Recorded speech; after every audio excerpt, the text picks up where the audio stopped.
I don't think any of us will ever fully recover from the death of Eddie Munson. What's going on, guys? I'm Chris and welcome back to another video. So today I'm talking about Eddie Munson, as there's a new Stranger Things book coming out at the end of this month, and early reviews are out detailing some of the plot and characters that appear, and this book is canon, so this is worth noting as it's going to add to the depth of Eddie Munson as we know him. It could potentially tease some things in season 5 even. But before I get into this thing, be sure to hit that like button, comment down below your thoughts on the details from this book. Are you going to give it a read? Subscribe and hit that notification bell to help me reach my goal of 100,000 subscribers here on the channel. It would mean a lot. And check out the Unusual Couple podcast link down below for weekly podcast episodes. Alright, so Eddie Munson is a beloved character. We all know him and love him. Joseph Quinn crushed it in the role and has become a superstar around the world because of this role. And there's a book all about Eddie coming out on October 31st. Spooky indeed. It's called Flight of Icarus, and Eddie Munson is on the cover, as you guys can see right here. And it's actually written by Caitlin Schneiderhan, who is in the writer's room for Stranger Things 4 and has been a part of Stranger Things crew since season 2, so it's in good hands. This is someone the Duffer Brothers trust, especially for a canon story. And an early review from Collider detailed this novel, so there could be light spoilers for it, but regardless, this has some great information, including cameos of existing Stranger Things characters in the book, as well as some new characters that influenced Eddie's life decisions. I'll link the article with the full review of this book in the description down below, but I'm going to read through some major points and give you guys my take. So supposedly it follows Eddie's first attempt at senior year at Hawkins High School, and all the disparate strands of his life converge for an epic heist that will ultimately set him on the path to becoming the guy we fell in love with on screen. This is fascinating. Are we getting a heist book with Eddie Munson?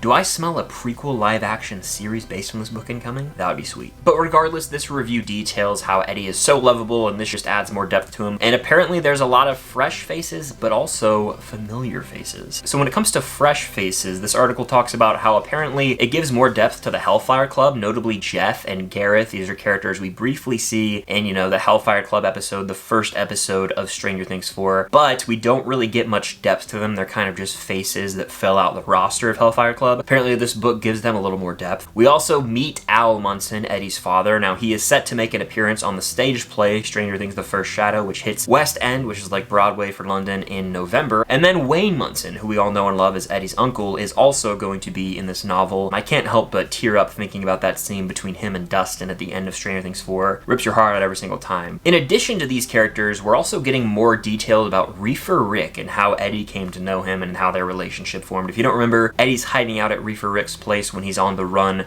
after Chrissy's death at the beginning of season 4. Now these are all characters we've either seen or heard of, but there's two characters who are brand spanking new in this novel. The article says in the first pages of the book we meet Eddie's best pal Veronica Ronnie Ecker. Their relationship will likely remind fans of the connection between one of the show's best duos, as it shares several parallels with the connection between Steve and Robin. Much like Steve and Robin, Eddie once believed that Ronnie might be the girl for him, though a similar, if slightly more ambiguous confession from Ronnie puts them firmly in the platonic soulmates category. So Eddie and Ronnie, as they refer to her in the book, are gonna have a Steve and Robin relationship, and to that I say bring it on. Steve and Robin, easily one of the better duos in the entirety of Stranger Things, especially in season 3, and if we get a dynamic anything like that in this book, I mean, that's just gonna be awesome to see. But that's not the only new character, as apparently there's someone named Paige also introduced in this book. Apparently she's a former Hawkins High graduate, just a year or two older than Eddie, and she left Hawkins in the dust as soon as she graduated and works at a record label out in LA, but she's back in town for her grandma's funeral, and she runs into Eddie at the hideout. It says if Ronnie is true neutral for Eddie, Paige and Al sort of operate as the angel and devil perched on Eddie's shoulders, both beckoning him into the kind of life they each think he might fit into with a little work. So based on these descriptions, it sounds like we're getting more information about Eddie's relationships prior to season 4, because obviously he existed before season 4, and this novel is canon. So Ronnie is one of his best friends. Where is Paige? Are these characters that could potentially show up in season 5 of Stranger Things? That's something I would love to see. This article goes on to say that apparently the novel reads like a D&D campaign, which is awesome. It's all from Eddie's POV. There are some other Stranger Things books that are also, from those characters' POVs, one with Lucas, Max, and Robin.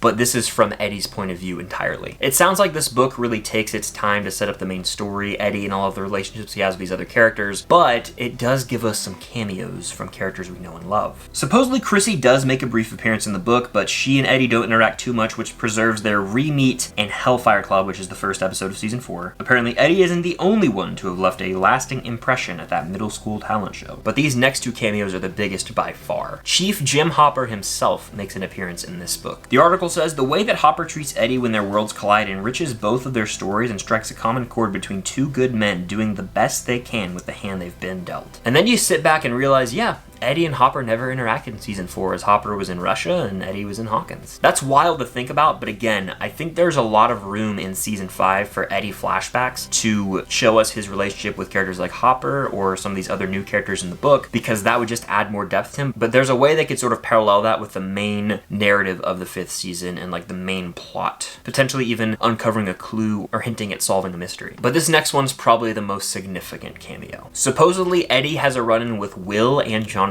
Byers. The article says, a run-in with the Byers brothers solidifies Eddie's character and will have readers wishing for a version of Stranger Things where Will Byers got to join Hellfire Club along with his friends. Well, you know what? That could have been possible if you guys didn't kill Eddie off. But regardless, this is also neat because just like Eddie and Hopper, Eddie and the Byers never got to see each other in season 4, as the Byers are out in California now, while Eddie was in Hawkins. Now, considering the timeline, it would make sense that Eddie could have interacted with all these characters in cameo form, because this is Eddie's first attempt at senior year, which means it is not set during season 4. Apparently the book's a really enjoyable read, and again, it hits shelves October 31st, Halloween this year, but I take a lot away from that article. Number 1, this could be a great read, but number 2, and most importantly, there's so much room for Eddie Munson to still be around in Stranger Things. Like, while his character is dead and we know the ending point of his arc, there's a lot of room in season 5 for flashbacks involving characters from this book and even characters we already know and love. And there's a genius way they could do it where they flash back, we see Eddie interact with them, and then it cuts to the present moment. And maybe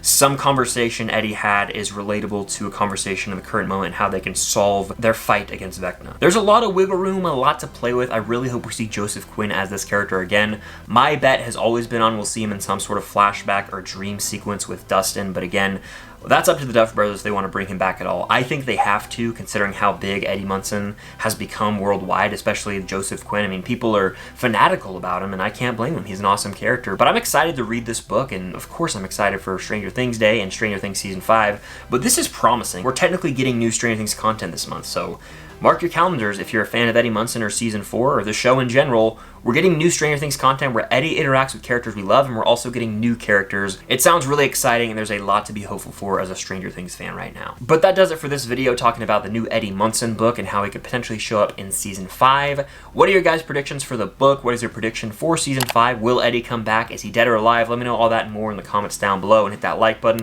Subscribe and hit that notification bell to help me reach my goal of 100,000 subscribers here on the channel. It will mean a lot. And thank you guys, as always, for watching. Until next time, I'll see you guys on the other side of the Upside Down.